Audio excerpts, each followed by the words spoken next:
C'est quoi la confrérie de Pointe-ci? C'est des gens comme moi qui ont vu les bienfaits des arts martiaux traditionnels sur eux, puis on s'est dit, ben c'est ça la source du problème, pourquoi on n'en ferait pas profiter à des jeunes qui sont en difficulté, puis qu'eux autres qui n'ont pas des parents comme les miens, qui n'ont pas l'argent pour se payer des cours comme ceux.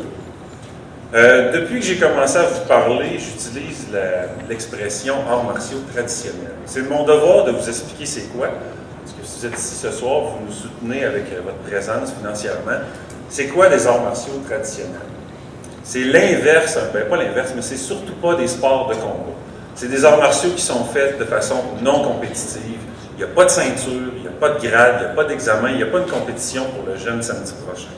L'objectif, c'est pas sois meilleur que ton voisin, l'objectif, c'est sois meilleur que toi-même au quotidien. On n'envoie pas notre jeune pour vaincre un adversaire ou lui être supérieur, on lui demande de se vaincre soi-même et de combattre ses démons intérieurs. Les arts martiaux traditionnels, c'est jamais enseigné dans le but, enseigné avec des techniques, on leur enseigne des règlements sportifs, puis l'art de marquer un point dans une compétition. C'est toujours enseigné avec des valeurs morales pour qu'il puisse utiliser ça dans sa vie de tous les jours. Les valeurs, c'est lesquelles?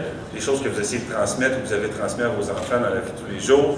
Le contrôle de soi, le contrôle des émotions, le respect, la discipline, la motivation. On essaie de lui donner un sentiment d'appartenance, on développe l'amitié, la volonté. On promouvoit aussi un mode de vie sain, équilibré, actif et surtout la valeur du travail acharné pour l'ensemble de leur vie. Je suis éducateur physique, je ne peux pas vous parler des arts martiaux sans vous parler de l'impact physique sur les jeunes. Marcel en a parlé déjà. On a un impact notable sur leurs conditions physiques et sur leur santé. On améliore leur cardiovasculaire, on améliore leur système musculaire, on leur donne plus de souplesse, plus de coordination, plus de synchronisme. On a aussi un impact notable sur le stress, parce que ces jeunes-là en vivent beaucoup de stress. Et c'est reconnu scientifiquement, l'activité physique, ça permet de diminuer le stress. Comment? Ces jeunes-là, en s'entraînant, le corps sécrète des endorphines, une hormone relaxante naturelle du corps. C'est bon que je vous en parle parce que ces jeunes-là, dans certains qu'on rencontre, qui sont pris avec des problèmes de drogue dans la rue, et l'endorphine est une drogue tout à fait légale et relaxante.